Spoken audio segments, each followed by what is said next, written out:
Welcome to the April 6, 2020 virtual board meeting via Google Hangout and conference call. It is 6:33 and I would like to call the meeting to order. Do we have a motion to adopt the agenda? Drew Dixon, so moved. Tracy Stewie, second. We have a motion and a second.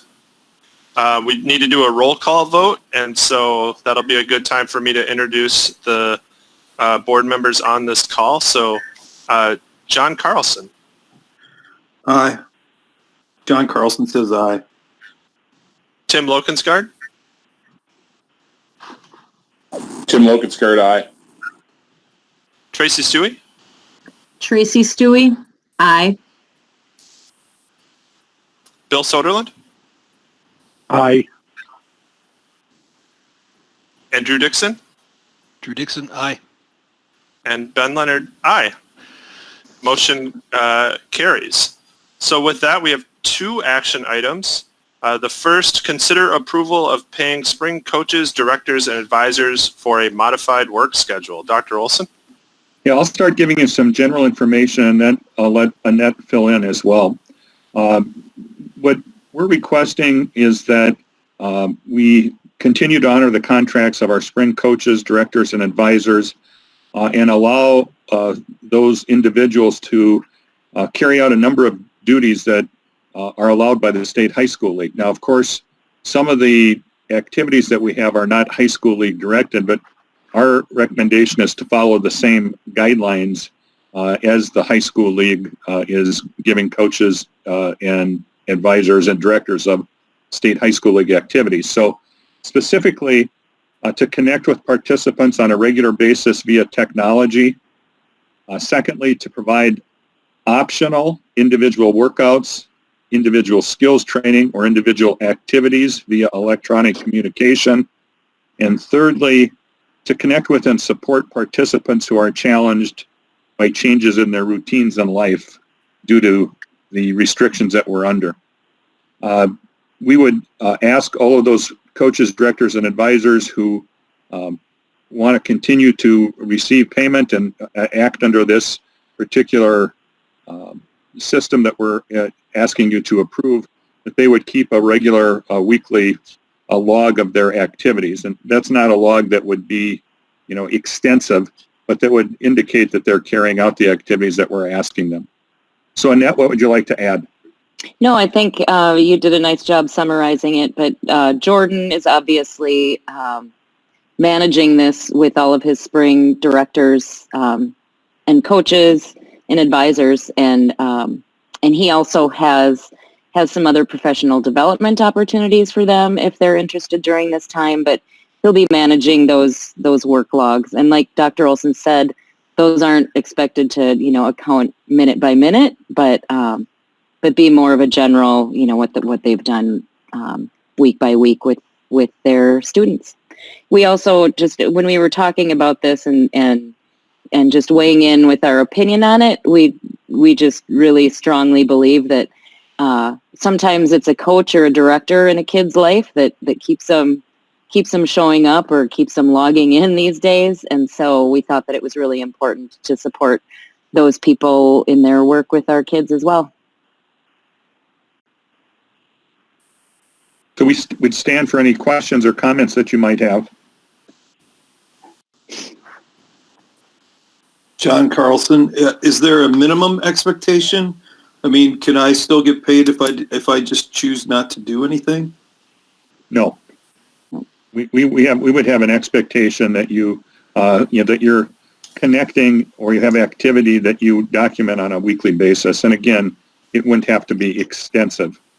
I want to reiterate Annette's point in that we really strongly believe that the more we can connect with students from caring adults and caring individuals, whether they're the teachers or advisors or other adults in school or coaches, the better chance we have of keeping those individuals engaged in school for whatever kind of format we're going to have for the remainder of the school year.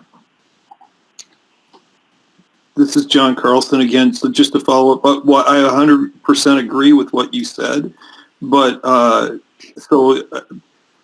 Jordan is going to come up with some sort of minimum that is expectation, because I do think their communication is important. I just could see that slipping through the cracks as easily as students slipping through the cracks in a class or whatever. Yeah, and we have, John, a number of different work logs that we're using for our other workers who stay at home. They're turning those into their direct supervisors on a weekly basis, and they seem to be working well. So, that would be our expectation here in addition, or the same expectation we would have that there's regular interaction and communication on a weekly basis. And I think if Jordan and or Annette feel like that something's slipping, that they would intervene and have conversations with those folks if necessary.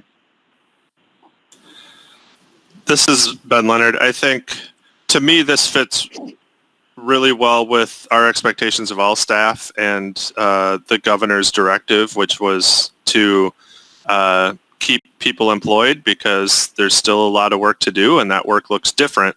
Whether you're a teacher, whether you're a food service worker, whether you're a custodian, whether you're a coach. And I know other districts are making different decisions about paying their coaches, but I really like the approach that you've taken in that there is that extra work that coaches do provide during the season, but that's still valid in connecting with kids and making sure that their mental health is where it needs to be, and that they're feeling connected in a time where it's really easy to slip through the cracks, or really easy to feel disconnected. So I really like this plan. And John, I hear what you're saying about doing work, and we want to make sure that there's accountability at all levels, no matter what your position is at the district. But I like what I'm hearing, which is, this is just a strange time, and we have expectations, and we have excellent staff, and I think we can trust that that most are going to go above and beyond. And I think we can also be flexible to realize that things are going to look different, and there's a lot of variability in this. So I can also add that most had already made connections with kids before they had any idea of what a decision was going to be on their payment. Our athletic coaches were still going to communicate with kids and get them some virtual workouts. I can speak to our theater directors. They were already meeting with kids online and making sure they were doing okay. So those people, those are the events. While they miss me a lot, those kids and their classes. If you listen to the chatter of our students, it's really their co-curricular events and those activities that they're connected to that they're missing the most. thank you. Can I ask a related question about getting student fees for activities back refunded to parents, or how we're handling that? We're not making any decision or Sure. statement about that yet until we know what's going on moving forward with our spring activities. Yeah, at the present time, the State High School League has suspended activities through May 5th. So there's still an opportunity that there could be a season, but we also will be prepared to bring back information to you about refunds. I think it would be our recommendation at this point in time that if the entire season is canceled, that certainly the activity fees would be refunded to families. Thank you. This is John Carlson. I would also consider using a credit form instead of giving a refund to some of the underclassmen, to offer credit towards the fall or winter, or honestly, if the only thing they do is in the spring, they can use that fee for that. It's a good idea. Yeah, and maybe extending that refund to other members of the family as well. So you could just transfer it if one kid is graduating but another one's coming up, just move it over. Sure. This is Tracy Stewie.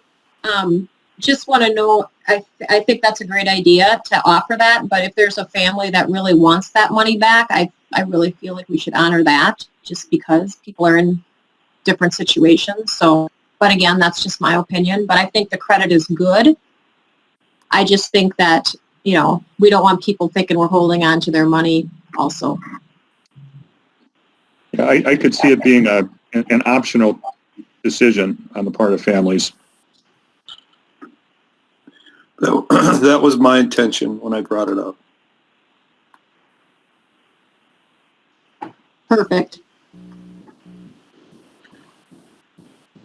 Thank you. Well, is there a motion to approve paying spring coaches, directors, and advisors for their modified work schedule? This is John Carlson, so moved. I'll second. Lokenskart, second. Sorry. Thank you, Tim. We have a motion and a second. We'll go roll call vote again. John? John Carlson, aye. Tim? Tim Lokenskart, aye. Tracy? Tracy Stewie, aye. Bill? Bill Soderlund, aye. Drew? Drew Dixon, aye. Ben Leonard, aye. Motion carries unanimously. Second action item, Thank you. thank you. Consider allowing superintendent of schools with approval of school board chair the authority to modify work schedules and or pay scales to meet requirements of the governor's executive order regarding COVID-19. Dr. Olson? Yep. We one of the things that we've been talking a lot about is as things continue to progress and in some cases as some of our staff members are experiencing the need to have different kinds of work schedules due to maybe somebody in their family having an underlying condition or an illness in some member of their family or their own illness, that we may need to look at providing some ways to incentivize the kinds of work that are going to involve more direct, although not specifically direct, but more direct contact with members of the public. Those situations would occur in likely two places. One, our Saints Care, which is our child care that we're operating for the students of and children of emergency care and critical care providers. And then secondly, in our meal distribution, either our distribution of meals that is occurring curbside or the distribution of meals that is occurring at this point, via our bus routes. So while we don't have a specific a plan at this point, we think it's important to have flexibility. And the fact of the matter is that flexibility may need to occur in a matter of a day or even less in some cases in time. So what we're requesting is that opportunity to enter into discussions with the appropriate labor unions and the appropriate contracts if there's a need to modify work schedules or modify pay scales. There has been a lot of discussion with the superintendents that I regularly communicate with about this item, and I think it would provide us that opportunity to be really flexible and adaptable in a quick manner.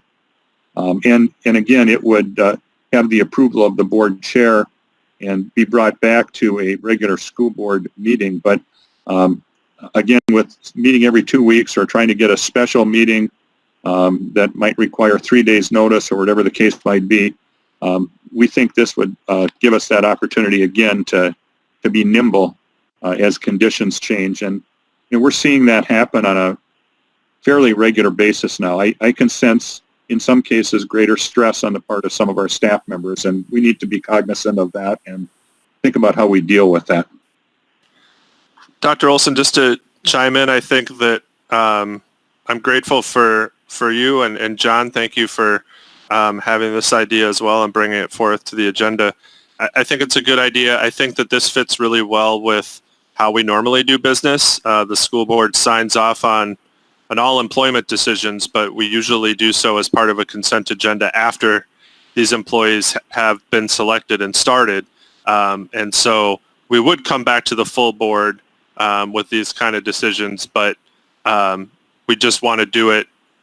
We want to be able to make the decisions first and be more nimble.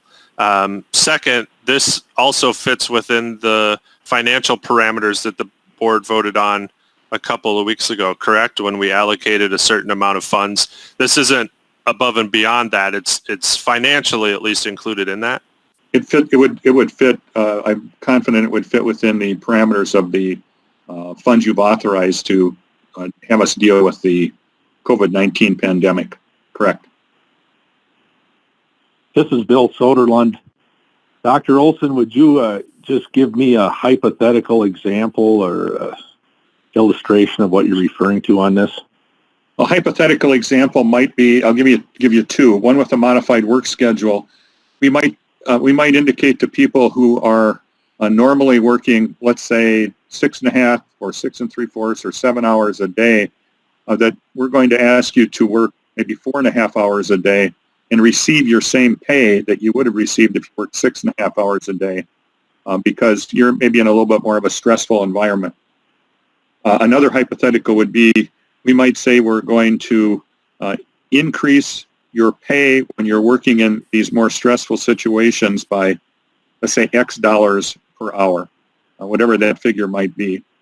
And again, it's a recognition that some of our staff members are in more direct contact with the public than others are, who maybe are able to more easily work remotely, as an example. This is John Carlson. One of the questions I've heard, or at least have been following through the administrative meetings that you guys have had, is there talk about extending the hours of Saints Care and maybe having possibly a couple of different shifts in order to accommodate essential personnel as it's defined, emergency personnel, whatever it is? Exactly. Yeah, we're actually working at plans right now, but again, to ask some people to change maybe their normal work schedules, where they typically might be done at, let's say, 2 o'clock or 2:30 or 3 o'clock during the day. If we need to extend that to 5 or 5:30, or we'd like to extend it to 5 or 5:30, this option that we're recommending would give us some flexibility in addressing that by perhaps offering a little better pay rate or a better work schedule or a shortened work schedule at the same pay. Again, trying to be creative, but also meet those directions or directives that the governor's executive order have given us to provide that child care and to provide meals to students. So that's a good example, John, and I think this could help us in trying to extend those hours. Yeah, this is Ben Leonard. That's a great point. And part of this, and part of the governor's directive, I think, is to keep staff as whole as possible. So, in that scenario you bring up, John, if we go to a 9-hour day, people can't work 9-hour days. That's above and beyond what we've asked those staff people to do. But then cutting their hours to 4.5 means they get a pay cut. So that's not really what we're looking to do either. We might need 9 hours worth of childcare. So having this and having the district be able to say, look, we're going to keep you whole, but we are going to extend the hours, and here's how we're going to do it to accommodate those extra people, I think is really great.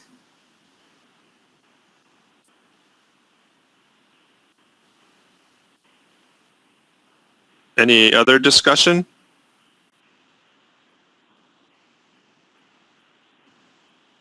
Is there a motion?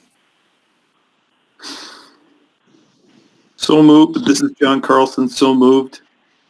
Drew Dixon, second. Excellent. Thank you. We have a motion and a second. Are there any other questions or further discussion?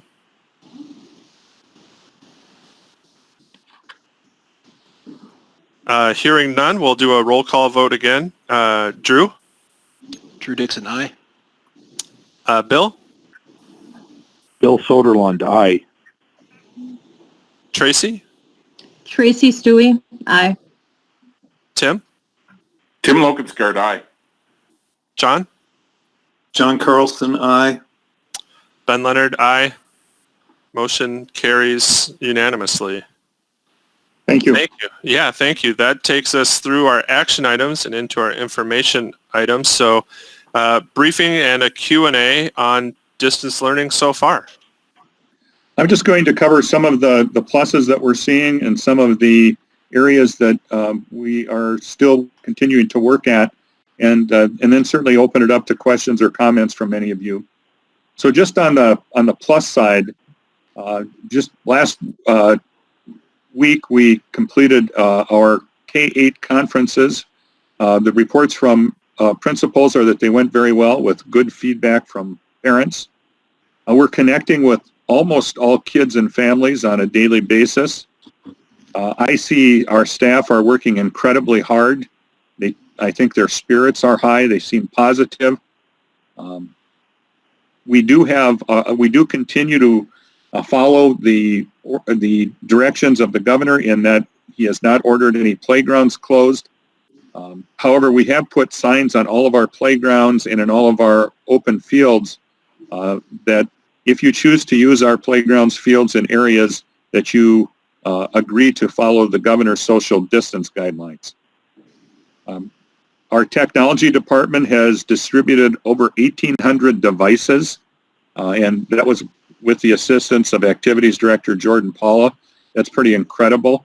So almost all students now have devices in their hands and access to internet. We have a few students that still do not have access to internet, and we're looking for those hotspots that we purchased. We've also extended internet into our number of our parking lots as another way to have families, although not in the most ideal sense, but to get internet access. We have posted free activities on our community education webpage for adults in the community. That's sometimes one that we forget about. People are, with the stay-at-home order, are looking for things to do, and Tammy Skinner and staff have done a really good job of posting a number of things there. And really excited about the fact that our food service and our staff and administration have figured out a way to send out free meal packs on Wednesday of this week via our normal distribution means to cover 8 days. So those meal packs will cover Wednesday, the 8th of April through Wednesday, the 15th of April. And we were concerned about that, about what would happen with meals over spring break, and I think they've come up with a remarkable plan. Now, the only thing is they're not going to be able to send their kindergarten student out to the bus stop or to pick up the meal pack because it's going to be too big for them to carry back. So we got to figure that one out, but that's pretty exciting. I think we're continuing to communicate in multiple ways. If you haven't seen it yet, you might want to click on the school website for the first issue of the Saints Scribe. The Saints Scribe is a weekly newsletter that Kurt Hildebrand will be publishing with lots of information about things that we're doing, about special interest stories, just kind of quick shots, all designed to keep our students and our families connected to the school to the extent possible. One of those things that's in today's issue is we will be participating in hashtag Be the Light Minnesota, which is at 8 o'clock tonight. Our lights on the athletic field at Floyd B. Johnson Field will go on for 20 minutes and 20 seconds in honor of the class of 2020. And we'll try to do that every Monday night to help show our support to our students and their families. But there are other things in there as well. Just a bit of information that I'm pretty amazed at and proud of our staff and everybody involved. Through April 3rd, we have served 21,729 meals. 21,729 meals. So that's pretty amazing. So those are some of the pluses. There are others as well, but I think those are some things just to note. Some of the things that we're continuing to work at, we have some students who are not participating in distance learning. That number is very small, but we are in the process of identifying the students who we are labeling as they've gone dark in that we haven't connected with them. What we plan to do is ask our school resource officers to visit those homes to find out, is there a reason? Is there something we can do? In some cases, have families decided to leave the district and perhaps go to other locations to be with family? We're not really sure. We're still working with some of the glitches with having 2,200 devices to maintain remotely. Chris Oberbo and his staff are doing a great job, but with that many devices out, things happen. Something doesn't work, a system doesn't recharge its battery, or whatever the case might be. We're also working to figure out how we schedule non-public special education students into our system. We're required to maintain our special education service for non-public students who receive special education. We're also continuing to fine-tune how we take attendance, because obviously attendance is required, and how you do that in this distance learning world is a little challenging. We also see that our teachers' workloads are increasing. It's not a matter of simply picking up the folder from what you did last year or the semester before and making a few tweaks and delivering the lesson. It's creating lessons, responding to kids and families multiple times throughout the day, because not everybody can ask a question at the same exact time. So that's something that we're cognizant of and watching. We also, and Annette can maybe talk about this, have experienced some situations where some of our high school kids are working during the day. They've taken day jobs. That doesn't work really well with school. And we're trying to ascertain, is that something that an employer has requested, or is it something that could be caused by a family financial hardship? And Annette, you want to chime in on that one? Are we seeing things like that? I know you've been in close contact with our guidance and counseling and service social workers and so forth. Yeah, it's you guys getting some feedback? No, we're good. It's kind of an interesting situation because we can't really get a handle on the kids, whether it's a financial situation for their family, that since they have a job, they need to get those hours in, which is very feasible right now. What we're gathering that it is nursing homes and grocery stores. And so Dr. Olson and I have talked about it. We don't even know if that's legal necessarily for those employers to be bringing kids in during the school day, which is still considered the school day or not. Right now, our teachers are being really flexible with it, because if they are scheduling a synchronous learning time like this, they're recording it, and then the kids can access that then after their work schedule. But it's just one that we hadn't predicted that issue. So just trying to get to the bottom of what to do about that right now. Could we get an answer from the Department of Education or from someone else about whether it is legal, and if it isn't legal, maybe getting a message out through the chamber or to those employers specifically? Because it seems like a two-pronged approach. One, you want to get the kid to not work, but the more likely scenario might be calling the grocery store and saying, you can't schedule kids during the day. Mm-hmm. Yeah, and I think one of the things that is interesting there is, if we know that distance learning, especially when it's the asynchronous learning, the stuff that doesn't require immediate interaction with people in a setting like this or something like that, that can certainly occur at different times. But I don't think it works the way that we want it to work and need it to work in terms of assessments and interaction and real-time learning if we start to allow lots of different options and things to occur. There needs to be some regularity to school. Mm-hmm. And so we'll work our way through that. It might be, we certainly can connect with MDE. It might be a Department of Labor question. I'm not really sure, but that's one that it's on our agenda tomorrow for sure. We do have both the middle school and the high school have distance learning schedules. I'm sure you read through that packet from the high school really closely, but it's a virtual learning schedule just to help kids avoid being expected to be in more than one place at a time. You know, if Dave Kennedy wants to meet with them for pre-calc and Peggy Dimmick needs to meet with them for English, they have their assigned times for that. Not that they're necessarily doing that every single day, but you know, they are expected to be there at those times that they are doing a hangout. I haven't had a chance to read it, obviously, but I dropped the Minnesota Department of Labor laws regarding when kids can work in the chat. Oh, yeah. The link, and I don't see why those would be different or suspended during this time of distance learning. Yeah, absolutely.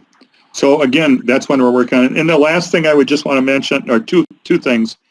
Another challenge that we're trying to work our way through is how to do birth to K assessments. And we do assessments with our early childhood special education folks, but they really do require, to the extent possible, you know, that face-to-face interaction. So that's a little challenging for us. And then at this point, our summer community education brochure is on hold, and we're starting to discuss how we might be thinking about other summer activities. So for an example, if the situation continues where we don't have traditional school, what does that mean for summer school credit recovery for high school students? What does that mean for our targeted services where we're providing interventions in core areas like reading and mathematics? What does it mean for something like our originally scheduled Hall of Fame induction ceremony set for July 3rd? So those things are on our mind as well, and we're trying to track those and think about those. The other piece I would say, and Annette can chime in on this one as well, we're trying to identify those big rocks in terms of activities and how we carry those out. So you've got National Honor Society induction, you've got Senior Awards Night, you've got Decision Day, where seniors are indicating what their choices are after they graduate. You've got graduation, you've got kindergarten roundup, you've got the spring Pops concert, you've got second grade transition, fifth grade transition, ninth grade transition activities to think about. So now those are, you know, regular big things that we would normally be dealing with right now, and we still will. We just have to figure out options should they become necessary. So questions from anybody on anything related to our distance learning and things that we've talked about? This is Tracy Stewie. I have a couple different questions. I would like to know or add a comment about special education services and how those are being delivered during distance learning. What are the expectations from case managers? That would be a question I would have. And the other thing is I feel like it would be nice if our student services can somehow do like a more of a group like mental health check-in or activity or information for our students. I don't know, the first week seemed to be like everybody was like, oh, this is kind of like, you know, whatever, but now today it's like not so much. And I don't think it's just our family either. And so I don't know if there's a way for us to plug any of that in. Yeah, you know, Tracy, in response, I'll start with the second question. One of the things we'll be doing tomorrow afternoon is participating with the superintendents around the state in a conference call centered on how we deal with mental, emotional, social issues for students, and not only for students, but for staff members as well. So I think we'll get some guidance and some ideas there. The special education services case managers have a number of different ways that they've been aided by John Lustig, our special education director, and others in that realm to carry out those services. But I couldn't probably give you any tremendous specifics right now. Annette, can you add anything into that? Yeah, other than obviously our special education kids in particular we worry about over these times, along with EL students, because there is no direct service. I can also comment on the student services that, once distance learning is sort of a little bit more established, that their plan is to continue with the same social emotional groups that they've always had. They're having an extremely hard time connecting with kids who probably need it most. So that's a concern. And then my last bit I would add would be kind of thinking about all those things that Dr. Olson was talking about with the spring and things that normally are done, including like forming classes and all of that. And I honestly don't know if you could have a teacher right now sit down after their day at the computer and even work on those things. So I don't know if we're going to have to look into paying for some days during the summer when the staff can do those things. I don't know, but I do know in asking some of my kids as teachers, I mean, they're getting like probably over 100 emails a day, and that's just the emails. And then they have their Hangouts, then they have, and it's a lot, and everybody knows that, but I don't know when they would have any time to be doing any of those other things. So yeah, that's a great point. It's certainly one that we're keeping an eye on. We met today and talked about things like curriculum studies and are there some things there that we can move to the summer months and not deal with things during the school year? We've had some really pretty strong, good staff development activities that occur right after the end of the school year, and we put those on hold, just thinking that people are going to need time to take a deep breath and yes. recharge batteries and all of those things. So that's a good point, Tracy. Yeah, and I know the teachers are just trying hard, you know what I mean? And they're kind of doing tech support and and then also trying to teach their classes. But I do admire their creativity and ways that they have been, interacting with the kids too. So that's a lot of fun to hear. So I think it goes a long way that it was just decided to continue to pay our spring advisors because, our class, the senior class officer or advisors will still continue to get paid along with student council and NHS. So they'll keep plugging away. Mm-hmm. That's all I have today. This is John Carlson. Do you have any sort of numbers type things on attendance, whether it be a percentage or even a guesstimate of how attendance is? I mean, how big? Because I anticipated this to be kind of a big thing, and I just was curious how big a thing it actually is. Annette, correct me, but the reports that we had late last week, I think at our Friday check-in meeting, were pretty positive. Pretty strong attendance, probably in that 90+% range. But again, we are concerned about those kids who we have not connected with or who may find it more difficult as time goes on to continue staying connected in distance learning. And that's one of those points that Annette was just talking about with continuing with our social, emotional, and mental health supports. You want to add anything there, Annette? Yeah, the attendance piece is really frustrating right now. From an office standpoint, we've really kind of been given no direction from MDE yet on whether or not that has to happen. At the high school, middle school, and high school level, it happens every period. And so trying to figure out a way to manage that with every single kid in every single class has been tricky. So an example of tracking that at the high school is that there's teachers have to take attendance every single period with a Google form or something saying that they've connected, and then Brian Odland is going back and checking that again. So every kid who's missed at least 10 10 class periods in the week is being contacted by the office to make sure that they have access and all that kind of stuff, and then rolling it back into our official attendance system has been tricky, especially at the middle and high school with so many check-ins throughout the day. Well, to hear that 90% plus, I think is better than I anticipated it would be. So that's a credit to the planning and the teachers. Is anybody opting to use paper copies instead of technology? Is that an option or not an option that we're allowing, being that we're in the 21st century? I mean, I don't know.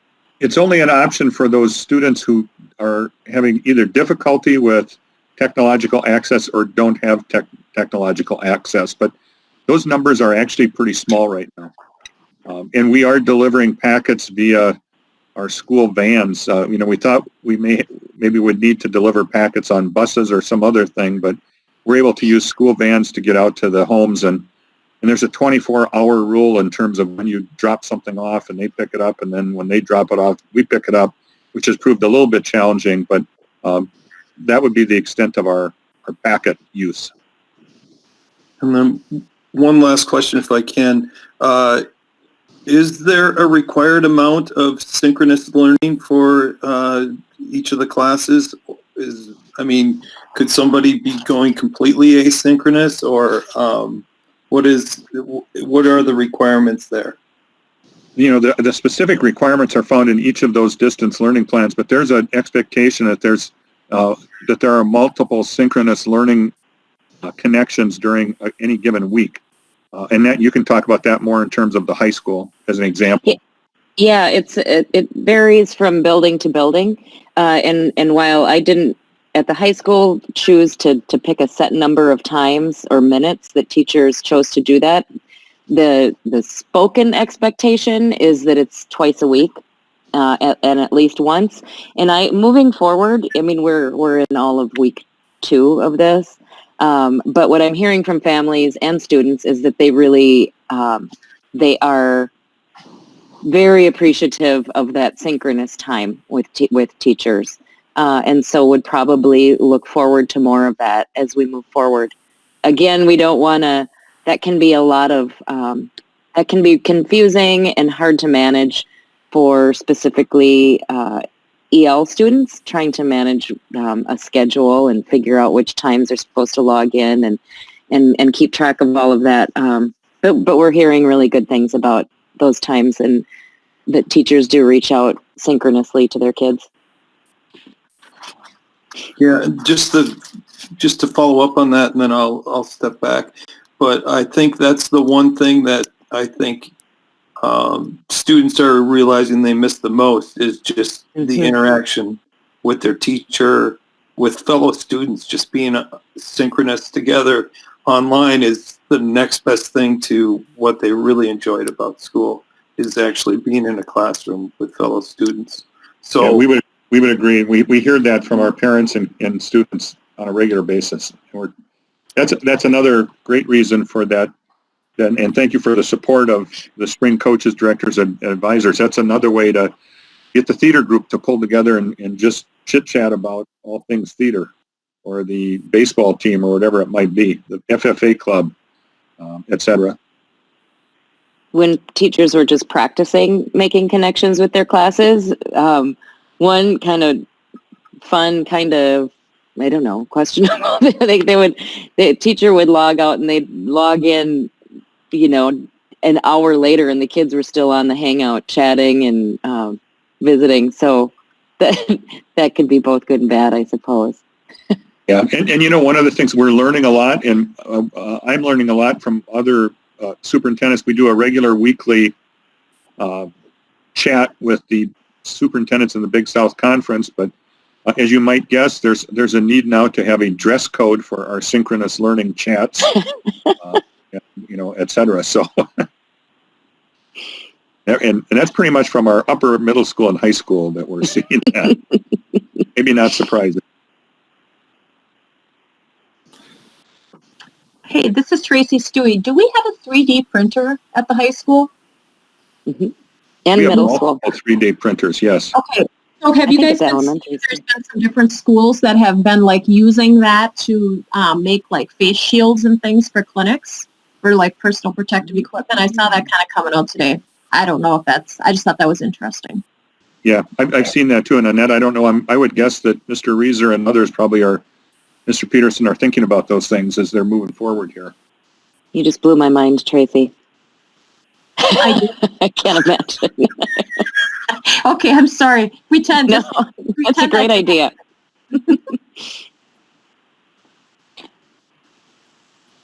Great. Thank you for that. Moving on to the revised budget plan. Yeah, I just want to point out that, you know, the budget timeline for our capital projects and for our special projects, the special projects would be the Floyd B. Johnson Field enhancements and the Community Spirit Park enhancements. Those are moving along on our original schedule. We've needed to make some modifications, some slight adjustments to our stabilization of the general fund action plan. And that primarily is in the item number 7, where we're looking at some other options for our budget plan, and we'll explain those in between Mr. Regner and myself as we get into the 4-year rollout. It's also our plan to continue with our Finance Committee meetings scheduled for the 17th of April, where we can dig into this in more detail. But we wanted to tonight just note that for you. And then as we get into the explanation of the 4-year rollout, to provide a different option for you to consider. And we're not asking for a decision by any means tonight. We're just laying this out as an information item. So really in the timeline, it's moving those the idea of considering options in the budget plan into April, considering a final draft of the budget plan in an adoption of the budget plan in that May-June period, and then implementing that budget plan beginning in June and carrying that through the 2020-2021 school year. So any questions on that piece? It really is setting us up to move into the options for the stabilization of the general fund.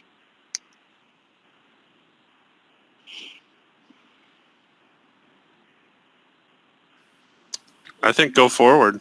Yeah, that puts us into agenda item number 3. So Tim Regner and myself, we've worked at developing an option for our budget rollout. It does a couple of things. It delays holding an operating levy referendum until November of 2021. And we can talk more about that in just a minute.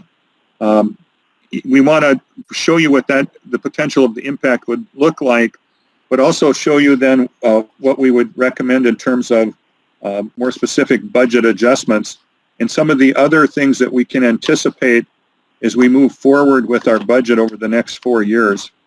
So what we did on page 14 of your packet, your board packet, is laid out kind of the big items. And so, you know, if you were to add those items together, you're saying, well, that doesn't add up. But these are just kind of the big picture pieces. So I want to start with fiscal year 20. Tim, you can certainly add in anything that I miss or respond to questions that board members might have. Okay. As we talk about fiscal year 20, we already know that there's a legislative increase of 2%. Our enrollment, we're anticipating to stay on that increase of about 20 students. We've had a decrease in our compensatory revenue for this year. That's based on last year's free and reduced price lunch numbers. And we're transferring from our assigned operational $417,500. The expenditure increase is based on our contracted settlements, new hire replacements based on decisions made, many of them a year ago, in terms of hiring and moving to a more comprehensive middle school schedule, and then some things with a budget tracker increase. So where we see ourselves on June 30th of 2020 is with a $4,700,925 fund balance, which accounts for 64 days and puts us in line with your 60-day fund balance goal. As we move into fiscal year 21, which is this coming year, we still have the legislative increase on the books of 2%. We see enrollment potentially decreasing by 20 students, which drops us $131,320 in revenue. We still are indicating that we'll see a revenue increase from the Hoffman Learning Center as they increase students. We already know that we'll have an increase in compensatory revenue based on our free and reduced lunch applications of this year. We continue with the assigned operational of $417,500. And just as a reminder, you had assigned $1,600,000 or slightly over that for assigned operational expenses, and that's what's being put in play there. There's an expenditure increase of $891,367 that are contracted settlements primarily. We have some expenditure increases at the Area Learning Center, the Hoffman Learning Center, the district office and leadership of $330,810.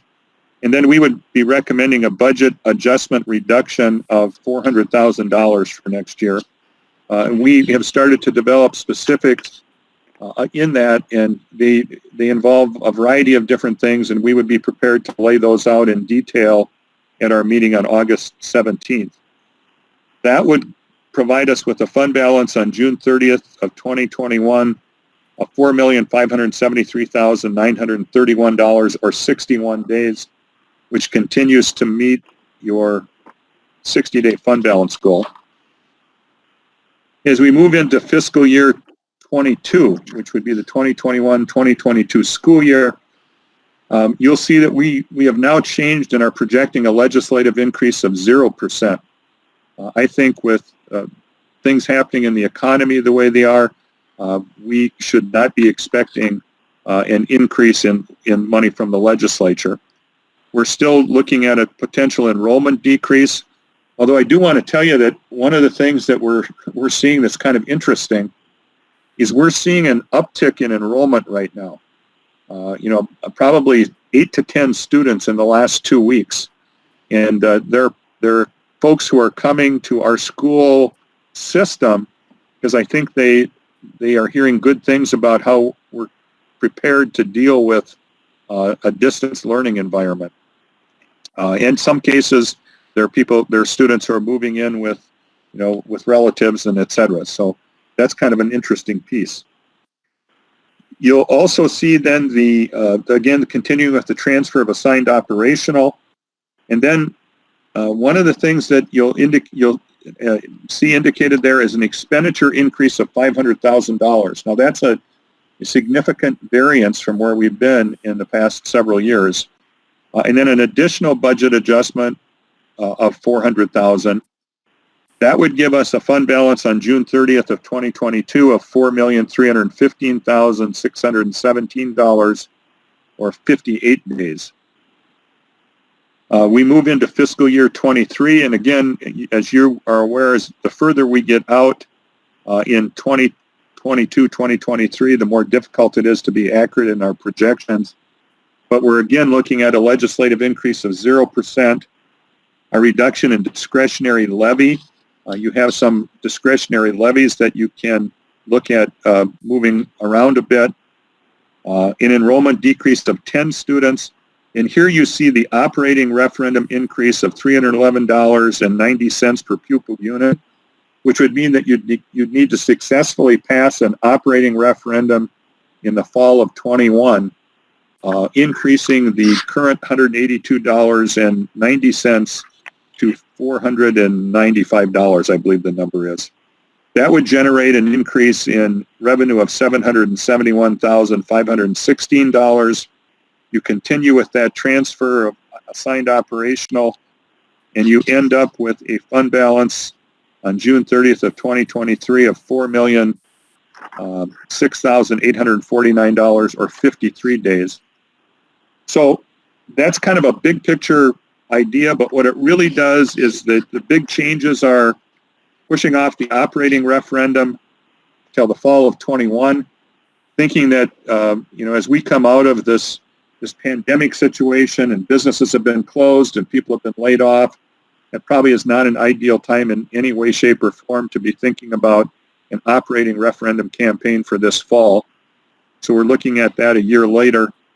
Also looking at the legislative increase of 0% and holding our expenditure increases to that $500,000 level.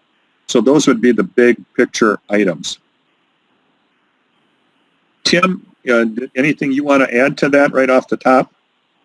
Just a little bit, it's obviously a different world than we were a month ago economically.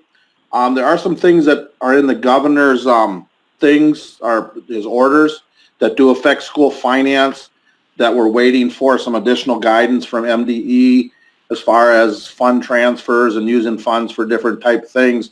Not so much new money as just being able to use it, not so much mandated where. You'll probably see some of that coming down the pike in the next couple months as we get some more guidance on that. But that's kind of a couple things there, and just a lot of stuff changing, a lot of moving parts. Dr. Olson, Yes, sir. this is a very minor thing, but looking at the increase next year in our compensatory aid that we're expecting, I can't imagine having to go through what we're going through right now without the help of our liaisons. They've just done an amazing job, and it's I thought they were important a few months ago and last year, but I think this proves how indispensable they are. But then you layer on the fact that revenue is coming into the district or anticipated to come in because of their work. And that's not the most important work that they're doing, but I just wanted to point that out. And, another position that we've chosen to add in the last few years is the school information officer. And there's not income coming back for that, but I think that just frees administrators up to doing the things that we want administrators to be doing. And that communication is really critical right now. Yeah, agreed 100%. And I also want to add a little good piece of information on the budget front. We submitted our revised A&I budget, Achievement and Integration budget, a week ago, and it was turned around and approved today. So feel really good about that. Eve and Tim and others did put a lot of work into that. And so, that's keeping our funding in place for those kinds of positions, like you mentioned, Ben, with our school liaison officers, et cetera.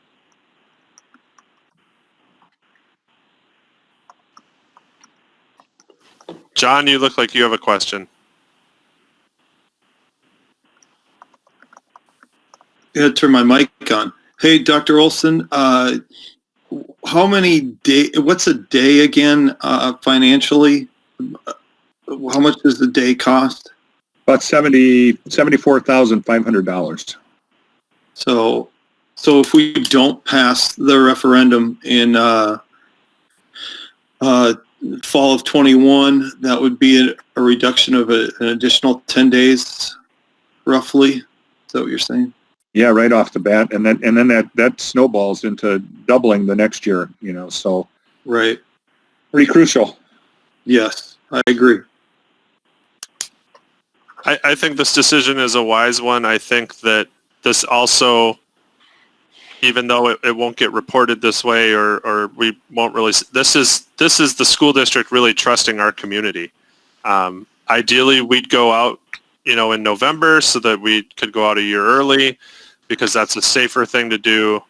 I agree the economy is not going to be in any shape in November, that this isn't something that we want to ask our community to deal with the litany of other things that they're going to be dealing with for the rest of this year. But I do have a lot of faith in this community and the amount that they value education, and I feel good about this because of that. And I think moving to November 2021 is the right move, and I think we'll be able to pass it then. So again, we'll provide more specific details and information on a number of these things on April 17th. We'll be looking to bring this back at our special board meeting in May, which is originally scheduled as a study session, but in your last meeting you authorized those to be special board meetings, and then likely ask for approval of our budget plan to give some clear direction to administration and staff moving forward at the May 16th board meeting. So you'll have lots of time to still weigh in via finance committee meetings and other board meetings. Thank you, Dr. Olson. Mark, are you excited to tell us about update on the major summer buildings and grounds projects? I always am. As you can see on page, I think it's 17, plans are coming together. I added a status column there so you can see where we're at and start times for the projects that we've been putting together since last fall. The only one that, well, there's two out there that are still in development, and that is the middle school media center remodel. We're working with ISG in the SD stage and getting information to get that budget to where we want it to be. That's one that we're really dependent on what contractors are looking for. It could turn out that they're looking for work and it really takes off. Could be that they're pretty busy and the price could go up a little bit. So we really don't know how to read what's going to come with what's going on out there right now. The other projects for the middle school, the light replacement and the ceiling replacement, those are all signed, ready to go. They'll start on June 1st. The greenhouse, the new roof for the greenhouse in the middle school, that's all signed and ready to roll. So two of those three items are ready for summer. Floyd B. Johnson, we sent out RFPs for the jump pit relocation, taking that from inside the track and moving it to the north side of the stadium. So we're waiting for that. We have a meeting this week with a couple of contractors to go through it, and I think those are due a week from Thursday. So we'll know where we're at with that. Scoreboard replacement, we just have to decide which exact model we want to go with, but we've got pricing on it, just finalizing it and getting that signed. And then we're waiting to see if there's funds available yet for that last item. If it works out, it'd be nice to have a place for teams to go when it's miserable outside, but that's just depends on how much budget we have left. It may not happen. And then we've been meeting with the city. We had a good meeting last week with the CSP restrooms, gave them the go-ahead with the design they've come up with. They came in under what we were looking at. We'll see again, though, how contractors are. If they're busy, pricing will be up. If they're looking for work, we should get a good price on it. And we'll know more on that probably by next month's meeting.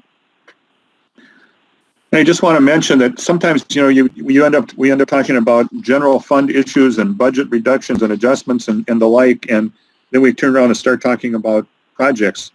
It's important to note that the funding sources can't be commingled. So we can't take money from our bond funds, which we have remaining for the use on community spirit park enhancements, and do anything with those funds other than high school construction kinds of projects.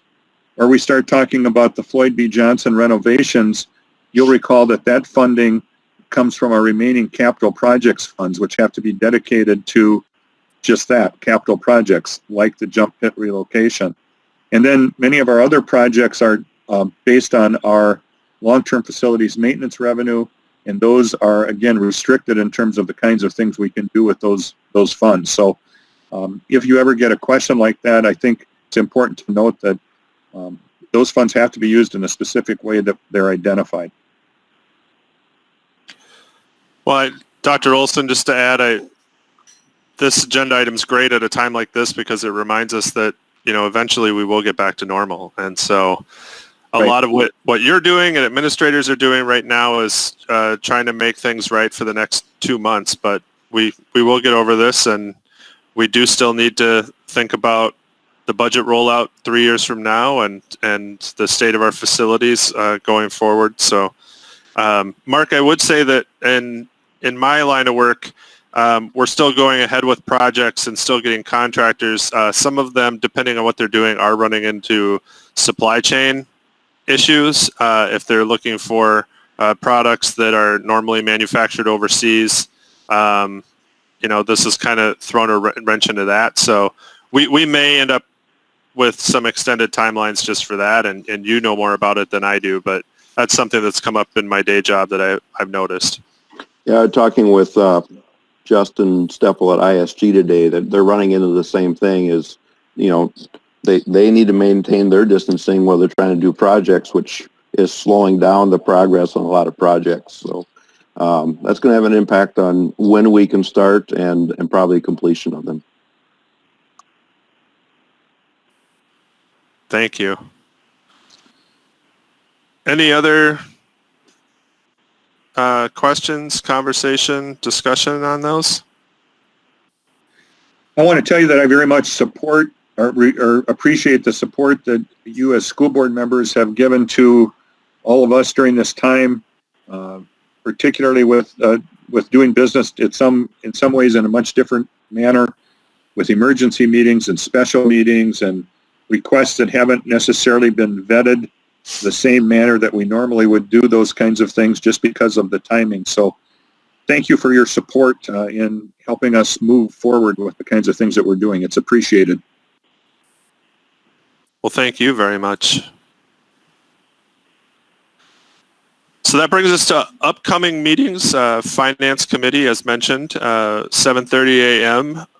Friday, April 17th, via a very similar link. The next regular board meeting will be Monday, April 20th.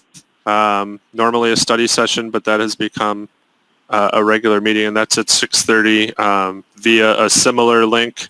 And I assume, well, we did say until further notice that our meetings would be through teleconference.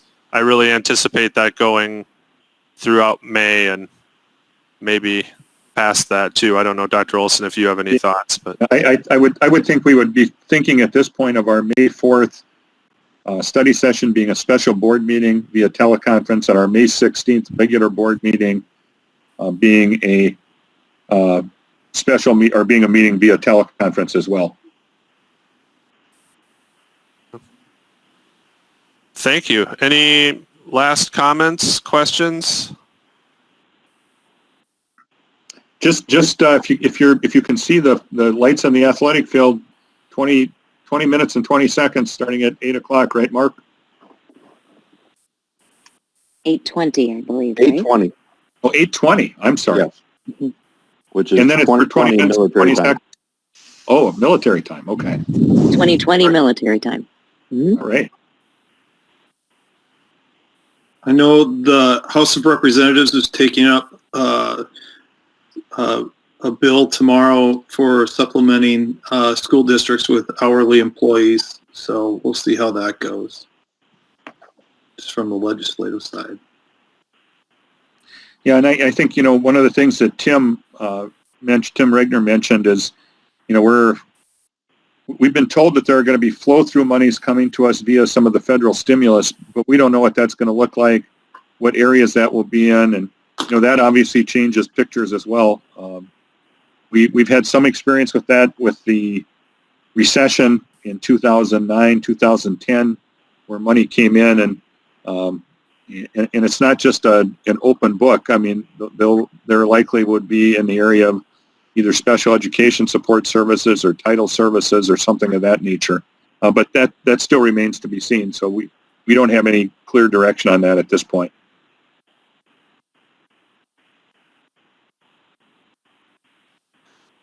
Great. Thank you. With that, is there a motion to adjourn?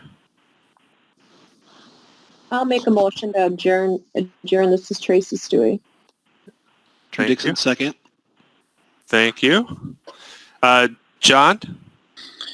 Aye. Tim? Aye. Tracy? Aye. Bill? Aye. Drew? Aye. Ben Leonard? Aye. The meeting is adjourned.